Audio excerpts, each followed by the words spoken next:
Hey friends, welcome into another edition of 4 Minutes on Friday. I want to talk about something from a book by Seth Godin called Survival is Not Enough. This is a book that is written for largely for the business sector, but I have found a lot of really helpful things in the church that I help lead, in the shelter that I also help lead. A lot of good crossover stuff.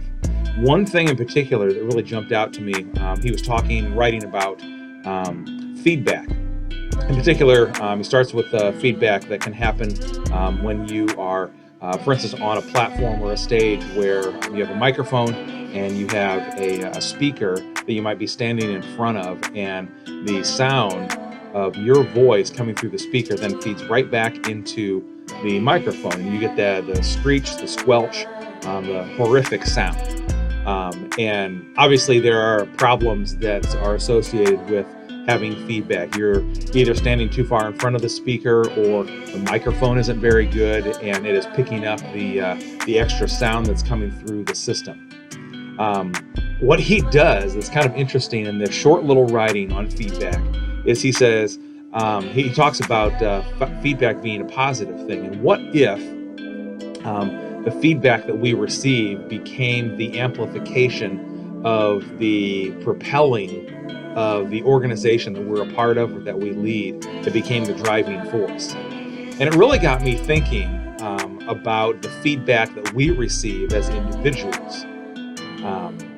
So all of us have people in our lives that care about us, that love us, and out of some of those relationships, we get some positive feedback. We get some feedback that helps push us forward.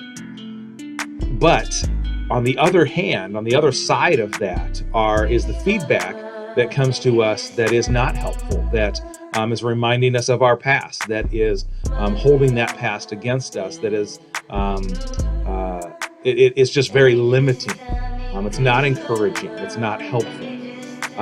And oftentimes what happens is that feedback becomes the primary thing for us that doesn't propel us forward, that really holds us back, keeps us trapped in whether it be a past version of ourselves, where we've not gotten over, we've not gotten past or worked through those difficulties from yesterday. And I just thought his application of that idea of feedback, because again, this book is written for the business sector. So there's business language, and he references the negative feedback of when the financial crashes happen, how those crashes happen largely because of the negative feedback of other investors now pulling their money as everybody kind of gets scared, and that then leads to the further crashing of the financial sector. And it just reminded me so much as I read that of the different feedback loops that are a part of our lives, whether they be the positive feedback loops that help us celebrate the little things, celebrate the milestones, the accomplishments, the celebration of family and work and all of those things, and the negative feedback loops that remind us of the past, that keep us kind of imprisoned to things of yesterday. So here is my encouragement, and I'm going to try and keep this right about 4 minutes. Here's my encouragement for you.